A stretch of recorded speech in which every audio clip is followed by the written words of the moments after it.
불필요한 지출을 관리해서 투자의 지속 가능성을 확보해야 하고, 복리를 공부해서 올바른 투자를 해야 하며, 구체적인 목표를 통한 실질적인 실행 계획을 세워야 하고, 절대로 흔들리지 않는 본인만의 투자 철학을 가지고 지금 당장 시작하라는 것입니다. 안녕하세요, 5분 서점입니다. 오늘 소개해드릴 책은 존 리의 부자 되기 습관이라는 책입니다. 오늘 소개해드릴 책의 저자이신 존 리 대표님은 요즘 정말 많은 매체에 나오셔서 금융 문맹에서 벗어나기 습관에 대해서 많은 강의를 하고 계시더라고요. 예전부터 재테크에 관련된 책들은 정말 많이 있었지만, 이 책은 주식을 메인 주제로 해서 돈을 위해서 내가 일하는 것이 아니라 돈이 나를 위해 일하게끔 만들어야 한다는 것에 중점을 두고 얘기를 하고 있습니다. 먼저 간단히 목차부터 보실게요. 책은 크게 3장으로 구성되어 있고, 책의 내용이 그렇게 많지는 않습니다. 그래서 굉장히 빨리 술술 읽히는 책이었고요. 1장 부자가 되지 못하는 이유에서 가장 공감되는 부분은 아무래도 금융 문맹에 대한 부분이었습니다. 저희 부모님 세대나 제가 학교 다닐 때나 그리고 요즘 학교를 다니는 학생들조차도 금융에 대한, 경제에 대한 전체적인 교육이 너무 부족한 것 같아요. 좋은 대학을 가기 위한 교육들은 정말 많이 이루어졌는데, 앞서 얘기했던 인생을 살아가면서 정말 중요한 경제와 금융에 대한 교육은 정말 많이 등한시되어 있던 게 현실이었던 것 같습니다. 유대인들은 아이들이 13세가 되면 성인식을 치르게 되는데, 주변에 있는 지인들이 성인식을 축하하는 의미로 부조금을 준다고 하더라고요. 그러면 그렇게 모인 부조금을 온전히 주인공인 아이의 계좌에 넣고, 그것을 종잣돈 삼아서 증권이나 예금, 채권 등으로 부모와 함께 운용한다고 합니다. 어렸을 적부터 아주 자연스럽게 경제관념을 익힐 수 있고, 또 20살이 넘어서는 사회로 나갈 때쯤에 꽤 많은 자금을 가지고 시작할 수 있게 되는 거죠. 우리가 평소에 근검절약하고 또 열심히 공부해서 좋은 대학을 가고, 또 졸업한 이후에 안정적인 직장에 취직을 해서 안정적인 월급을 받아 생활하는 것도 정말 좋은 일이지만, 사실 그게 전부 다는 아니잖아요. 세상을 살아가면서 정말 많은 방향들이 있는데, 우리는 너무 획일화된 방향만 계속 교육을 했던 것이 아닌가라는 것을 한번 생각해 볼 필요가 있을 것 같고요. 물론 우리나라가 유례를 찾아볼 수 없을 정도로 전 세계에서 가장 가파른 고속 경제 성장을 해왔기 때문에 거기에서 오는 부작용 중에 하나라고 생각도 듭니다. 그래서 전체적으로 금융에 대한 지식이 부족하고, 부모 세대가 자식에게 공부만을 강요하기도 하고, 그로 인해서 과도한 사교육비 지출이 일어나고, 또한 보여주기식이나 습관적인 낭비로 노후 준비를 제대로 하지 못하고 있는 거죠. 실제로 우리나라는 OECD 기준 노인 빈곤율이 가장 높은 나라 중에 하나니까요. 그렇기 때문에 불필요한 소비를 줄여야 하고, 단순 저축이 아닌 투자에 대한 원금 보장이라는 편견에서 벗어난 가치 투자를 해야 한다고 얘기하고 있습니다.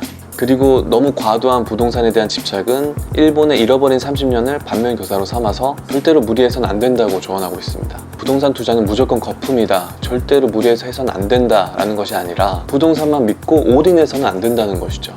여기 이 도표를 보면 장기적으로 주식 투자 수익률은 부동산 투자 수익률보다 월등히 높다는 것을 알 수 있습니다. 자, 여기까지 보면 부동산은 무조건 하지 말아야 하고 주식을 해야 한다 라고 들리실 수도 있을 것 같은데요. 하지만 그게 아니라, 우리나라는 주식이라고 하면 원금 보장이 되지 않는 도박과도 같은 것이라는 편견이 너무나도 많기 때문에, 그 편견을 깨기 위해서 우리나라 사람들이 가장 많이 투자하고 가장 많이 보유하고 있는 부동산과 비교해서 설명했다고 생각하시면 될 것 같습니다.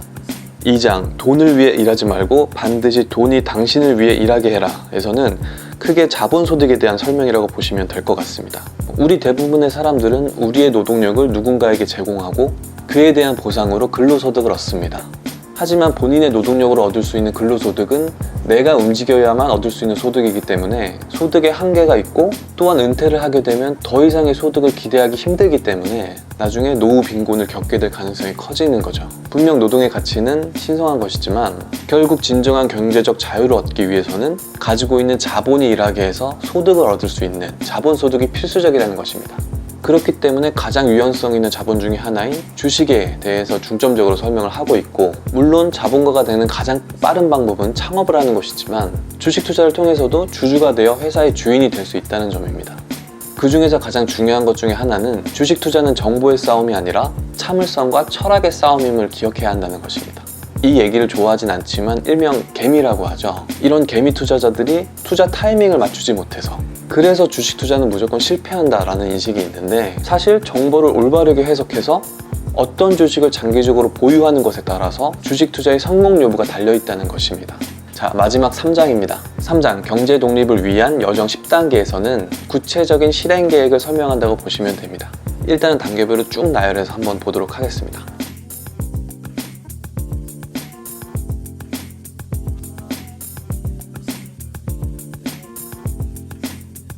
보신 것처럼 세부적으로 나와 있긴 하지만 맥락은 크게 4가지인 것 같습니다. 불필요한 지출을 관리해서 투자의 지속 가능성을 확보해야 하고, 복리를 공부해서 올바른 투자를 해야 하며, 구체적인 목표를 통한 실질적인 실행 계획을 세워야 하고, 절대로 흔들리지 않는 본인만의 투자 철학을 가지고 지금 당장 시작하라는 것입니다. 또한 중요한 것 중에 하나가 경제 독립을 향한 여정은 굉장히 길고 고단하게 느껴질 수 있는데, 주식시장의 변동을 경험하면 자신의 투자 철학이 흔들리는 경우도 굉장히 허다할 것이고, 가끔 언론이나 인터넷, SNS 등에서 단기간에 큰 돈을 벌 수 있다는 내용을 접하고 유혹에 흔들릴 수도 있습니다. 그러나 경제적 독립은 하루아침에 이루어질 수 없는, 조금씩 매일매일 실천해야 성취 가능한 목표이기 때문에 짧은 시간에는 어렵지만 장기적으로는 누구나 부자가 될 수 있기 때문에 긍정적인 마음으로 차근차근 한 계단 한 계단 밟아나가는 현명함이 필요하다는 것입니다. 이것은 꼭 주식 투자나 경제 독립에 국한된 얘기가 아니라 인생을 살면서 무슨 일을 하든지 작은 사건들과 주위의 얘기들에 일희일비하지 말고 끊임없이 자기 개발을 하면서 마찬가지로 긍정적인 마음을 가지고 묵묵히 꾸준히 해내는 것이 정말 중요하다고 생각합니다. 여기까지 책 존 리의 부자 되기 습관에 대한 리뷰를 해봤고요. 전체적으로 재테크에 대한 기본 마인드셋이라고 할까요? 불필요한 지출을 줄여야 한다든지 아니면 복리를 공부해야 한다는 점, 이러한 것들은 정말 많은 재테크 서적들에서도 다루어지고 익숙한 내용들이었지만, 앞서 얘기했던 금융 문명에 대한 부분과 주식에 대한 편견, 이 편견이 어떻고 관점을 왜 바꿔야 하는지에 대한 부분은 정말 도움이 많이 되었던 것 같습니다. 좀 더 구체적이고 실질적인 내용들은 책에도 많은 부분들이 있으니까요, 꼭 구매해서 한번 읽어보셨으면 좋겠습니다. 그럼 저는 다음 책 리뷰에서 또 찾아뵙겠습니다. 감사합니다. 5분 서점이었습니다.